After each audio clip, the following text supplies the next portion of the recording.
Well, you know what's worse than doing a whole video and having it erased at 11:25 at night? Not a whole lot, actually. Very little. I'm a little angry. I don't know what happened. I finished my video about tonight's racing and went to load it, and it was gone. It just wasn't there. So I was not happy at all for the last 35, 40 seconds. But I guess I'll just do it again. In my previous video, I ended with Saturday, but I'm going to start with Saturday. It dawned on me that I was busy doing my videos today, and I didn't actually give you an update on Saturday night. Blue Ventura raced, Arson raced, and Blue Ventura, Arson, and Neptune raced. Now, I had said to you in my opening videos, and I'd said to Harry yesterday, especially after watching the horses race last night from his barn, he might want to draw some blood work, do some SAA tests on the horses in the barn, because honestly, I've never seen Arson look outmatched in his life. And I mean, I know he's qualified in 58 and 59, which I hate anyway. But he qualified in 58 and 59, brought him into the Open. He needs a start. Then they cancel. So now you have to wait a week. You go to train at Mohawk. Mohawk's closed because of the weather. So he's coming into the race, well, there's no other way to put it, ill-prepared. But no fault of anybody's. It's just the way it was. And then to get beat up, it was frustrating to watch to me, but he'll come back next week and be better for it, and we'll draw blood just to make sure there's nothing lingering or lurking under the surface there.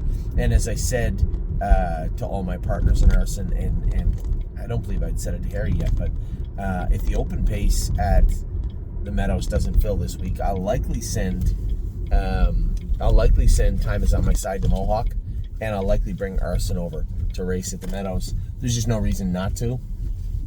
And it would be a good fit right now for both of them, I think. Now, having said that, have to get him raced. I think what you'd see him race.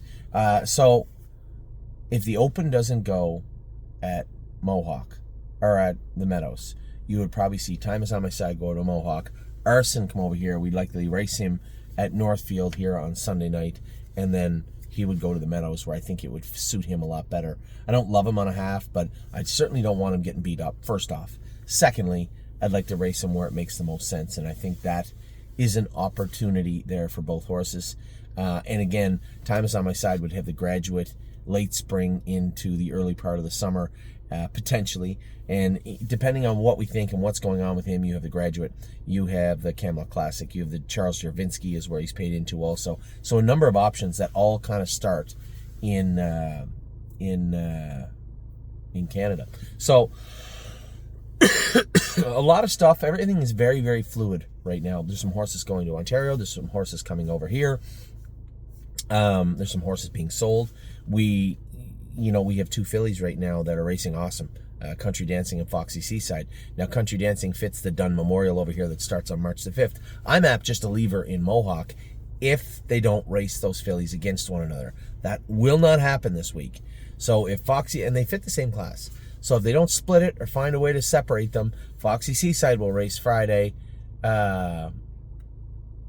Foxy Seaside will race on Friday, and I believe we'll probably just apt to school Country Dancing and bring her to the Meadows on a winning note for the Dunn Memorial. That and that's a series, 2 legs and a final, I think, at the Meadows, followed by the filly division of the Kerwin. I don't know what they call that, and that would lead into the stake races. So, I mean, in a perfect world right now where I sit here in a gas station at 11:30 at night, I would want to race Country Dancing and Foxy Seaside at Mohawk for go coming over to the Meadows, but I don't know if that's likely to happen. So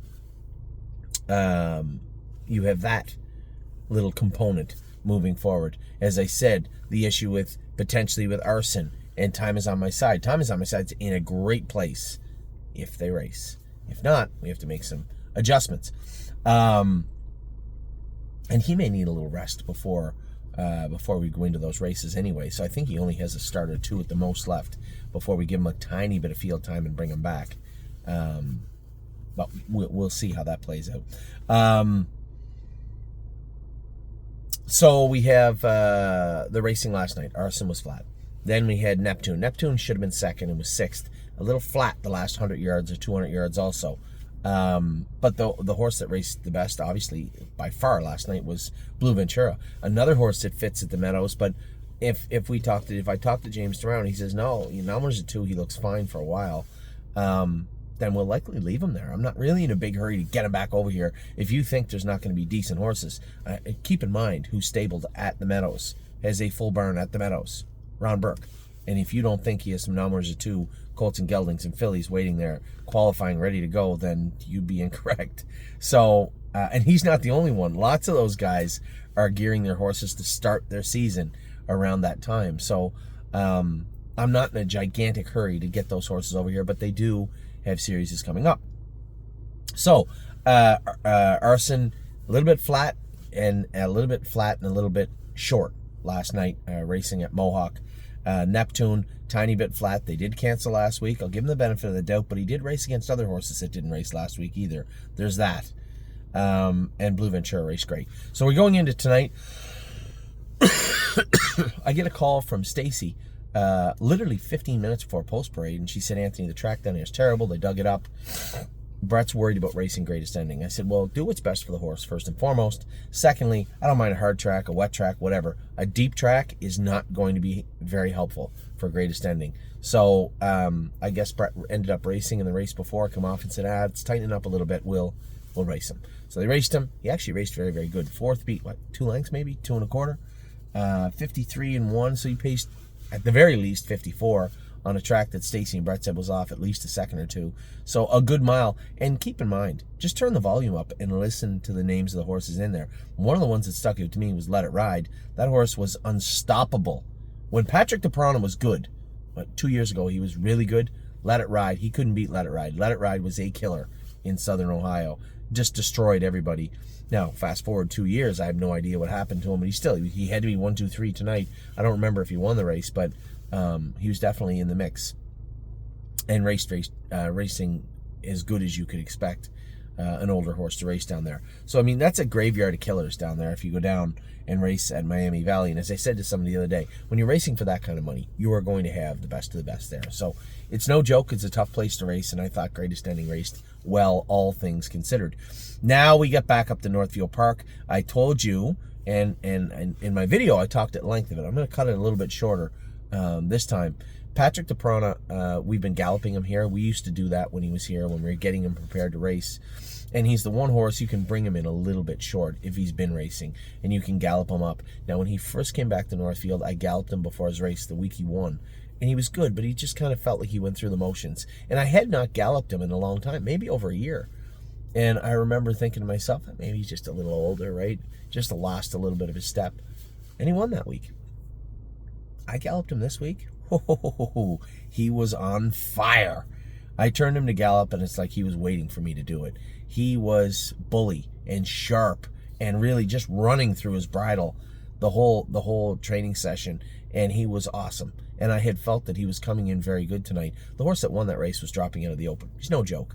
And I only got beat. I thought I was second, but I could hear the announcer. I could hear Kenny going under the wire, and he said the other horse held on for second, Patrick DePrana third. I thought I was second for a second, but I ended up third. He raced tremendous. The rest of the horses, different variations of kind of flat and dead. Now, 3 Point Blue Chip had never raced on a half in his life. He qualified on a half. He was coming in off a rest, and he was fighting a little bit of a virus. Now, he seems to be the only horse in the barn with it, but no temperature, no mucus, no coughing, eating his all his meals up really well, but his heels had blown up and they were dried up and a little bit cracked.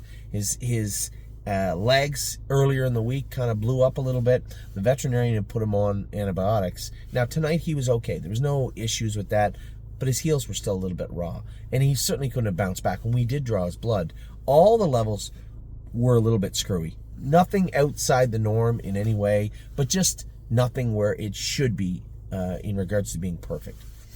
So I think he was just getting over something, and the way he was after the race, I'd helped Lauren put him away before I left. His heels were not on fire. His feet were cold. His legs had come down. I think it's the tail end of whatever was going through him. He needed the start, right? He was short. He needed the start. He got it tonight. He probably tried it about 58 and a bit, but got over the track well. Give me an inside draw with a healthy 3 Point Blue Chip next week, and he'll give them all they want. I'm sure of that. Now, JK Victory was good. Lost a shoe in the race, but he didn't lose the shoe. I could hear him chewing at it behind the gate. You know, you hear him crossfiring a bit, click, click. And then when you go there with him, the 5 wasn't on the car. I wanted to get ahead of whatever horses I could.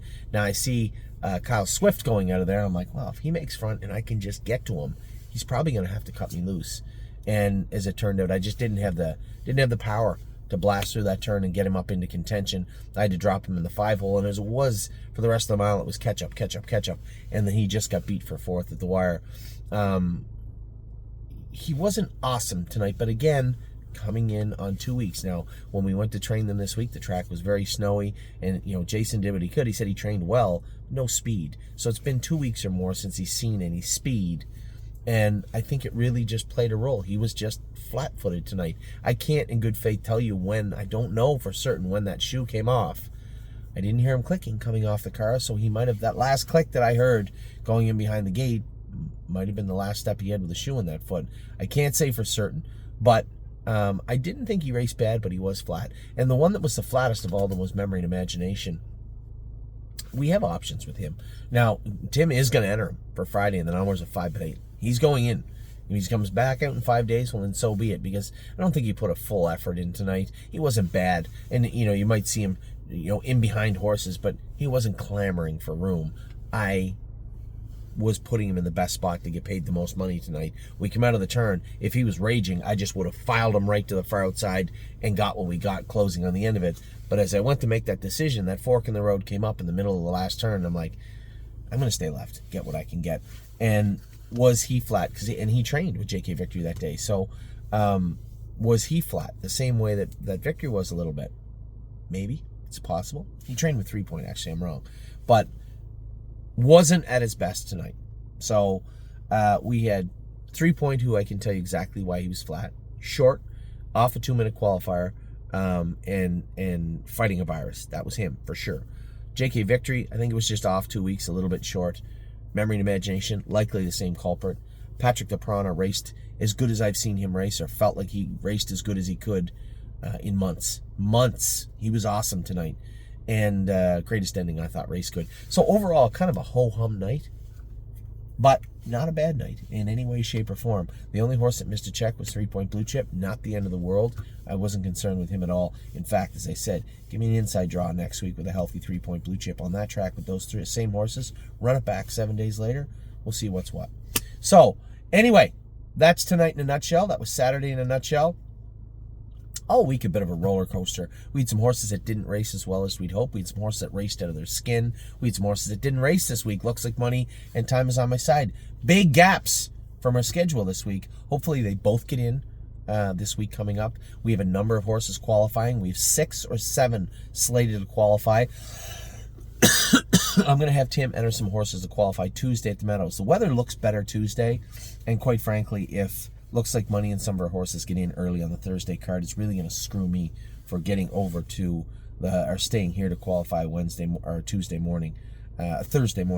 So we are going to enter some horses to qualify at the Meadows.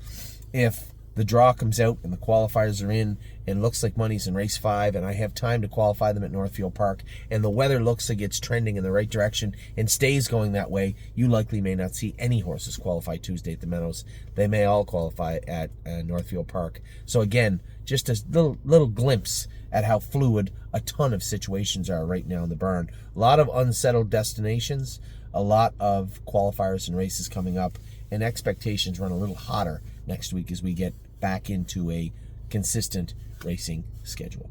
So with that, I'll let you go. Your last video was only about 8 minutes. This one's 14. That's the way it is. I'll talk to you all very soon. You got about 20 minutes left in your Sunday. So have a great rest of your weekend. I will talk to you all tomorrow. Take care.